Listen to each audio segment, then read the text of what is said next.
NEET paper leak को लेकर जिस तरह से आंदोलन हुआ, आज पूरे देश में ये आंदोलन चल रहा है और संगम नगरी प्रयागराज में आज जो आंदोलन हुआ उसमें आप देख सकते हैं कि तमाम छात्रों ने जो है, तमाम संगठनों ने यहाँ पर तिरंगा लेकर, पोस्टर लेकर यहाँ पर विरोध प्रदर्शन किया और बारिश के बीच यहाँ पर छात्र डटे रहे नारेबाजी की और यहाँ पर केंद्र सरकार के खिलाफ नारेबाजी की। केंद्रीय शिक्षा मंत्री का इस्तीफा मांगा।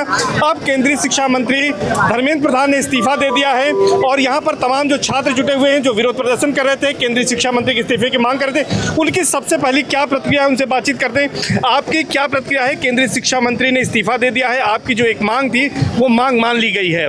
देखिए, एक मांग अभी मांगी गई है, अभी आधी मांगें अधूरी हैं। आप सोचिए कि केंद्रीय शिक्षा मंत्री के बाद चौकीदार साहब जिनके इशारे पर अगर उन्होंने ईमानदारी से चौकीदारी की होती तो केंद्रीय शिक्षा मंत्री को आज इस्तीफा देना नहीं पड़ता। दूसरी मांग कि केंद्र के साथ साथ प्रदेश में भी होनी चाहिए, क्योंकि प्रदेश का युवा आज प्रयागराज में खड़ा हुआ है। प्रदेश का शिक्षा मंत्री भी एक प्रकार से कहा जा सकता है कि हमको लगता है कि बहुत सारी अफवाहें उड़ती रहती है, उनका भी इस्तीफा होना चाहिए कि जहां पर प्रदेश का शिक्षा मंत्री होने के नाते उन्होंने अपने पद पर रहते हुए एक भी पदों की भर्ती नहीं की। केंद्रीय शिक्षा मंत्रालय की रिपोर्ट के आधार पर 1,26,028 पद रिक्त होने के बावजूद भी एक भी भर्ती नहीं की। प्रदेश का आंकड़ा है, ये प्रदेश का आंकड़ा और केंद्रीय शिक्षा मंत्रालय की रिपोर्ट के आधार पर। अब दूसरी बात यह है कि केंद्र के शिक्षा मंत्री के इस्तीफा के बाद से आगे का जो शिक्षा मंत्री आएगा वो भी किसके आधार पर काम करेगा? काम तो करेगा प्रधानमंत्री जी के आधार पर, उन अधिकारियों के आधार पर। तो क्या आप शिक्षा मंत्री के इस्तीफे से सारी चीजें खत्म हो सकती है? नहीं हो सकती है। क्या चाहते हैं? और भी लोगों से बात करें, फिर आएंगे आपके पास। बताइए क्या मांग करते हैं? एक जीत हुई है आपकी। बिल्कुल एक जीत हुई है। लोकतांत्रिक मूल्यों में आस्था रखने वालों के लिए जीत है। उनको मैं सभी युवाओं को, सभी को बधाई देना चाहता हूं जो यहाँ से दिल्ली तक सभी ने प्रयास किया और उस नाते ये विजय मिली है।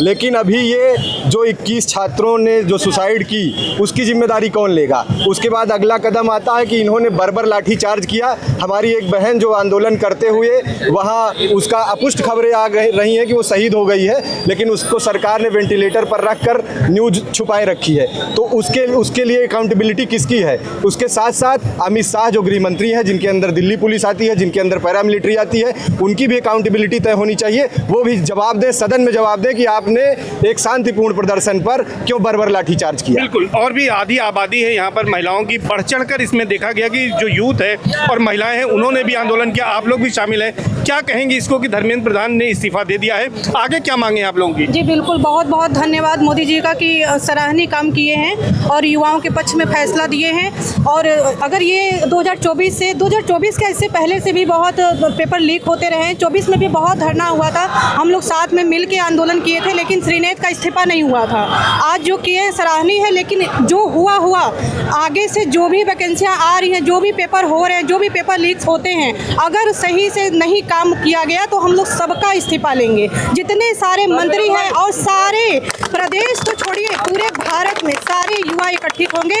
अगर आप कहिए तो सारे काकरोच पार्टी, हम सारे युवा एक होंगे। अगर नहीं हम लोग की डिमांड मानी गई और पेपर हो गया, लीक हो गया, ठीक है, सांत्वना चुनाव प्रचार है, उसके लिए आप जो भी फैसला लेते हैं ठीक है, सराहनीय है।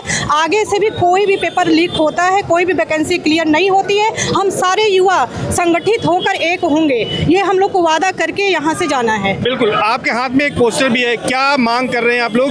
अब शिक्षा मंत्री ने इस्तीफा हालांकि दे दिया है। सर, मैं 8 सालों से शिक्षक भर्ती मांग कर रहा हूं। धर्मेंद्र प्रधान का तो अभी इस्तीफा हुआ है, उससे हम लोग संतुष्ट नहीं हैं, क्योंकि यूपी में भी हम लोगों को भर्ती देखना है। मेन मुद्दा मेरा शिक्षक भर्ती का है। 8 सालों से हम लोग संघर्ष कर रहे हैं, भर्ती की मांग कर रहे हैं। आए गए दिन पेपरों में निकलता है कि इतनी पद खाली हैं, कभी 1,83,000 पद खाली दिखाया जाता है, कभी 63,000 दिखाया जाता है, कभी 36,000 दिखाया जाता है, कभी 11,000 दिखाया जाता है, कभी 22,000 दिखाया जाता है, कभी सरप्लस दिखाया जाता है। ये सब हमको पेपर में और लॉलीपॉप दिया जाता है। बस मेन मुद्दा हमको शिक्षक भर्ती 97,000 चाहिए। शिक्षक भर्ती चाहिए। मैम, आप लोग भी आई हैं यहाँ पर, लगातार आंदोलन में साथ हैं आप लोग, क्या चाहती हैं शिक्षा मंत्री के इस्तीफे के बाद? अभी क्या मांग है? सर, पहली मांग तो है कि अकाउंटेबिलिटी लाएं, अपने जो भी सत्ता में हैं जो लोग, ट्रांसपेरेंसी लाएं और उसके बाद युवा को सिर्फ एक चीज़ चाहिए आज के टाइम पे, वो है रोज़गार। और अगर वो भी वो ट्रांसपेरेंट नहीं करा पा रहे हैं तो ये उनकी बहुत बड़ी नाकामी को दर्शाता है। और अभी नहीं, आगे भी जब तक युवा रहेगा तब तक ट्रांसपेरेंसी ला के रहेगा, लेते मांगता रहेगा और उनको जवाब देना ही पड़ेगा। बिल्कुल बिल्कुल। आपके हाथों में पोस्टर देख रहा हूँ, आप विज्ञापन का मांग कर रहे हैं, क्या है मांग शिक्षा मंत्री के इस्तीफे के बाद? जी, शिक्षा मंत्री का इस्तीफा तो हो चुका है, लेकिन यूपी में पिछले 6-7 साल से शिक्षक भर्ती नहीं आई है प्राथमिक की। हमारी मांग है कि प्राथमिक शिक्षक भर्ती लाई जाए और उसका पेपरों में नहीं, असल में उसका विज्ञापन जारी हो और उसका मात्र 11,000 नहीं 50,000 प्लस पद लाया जाए।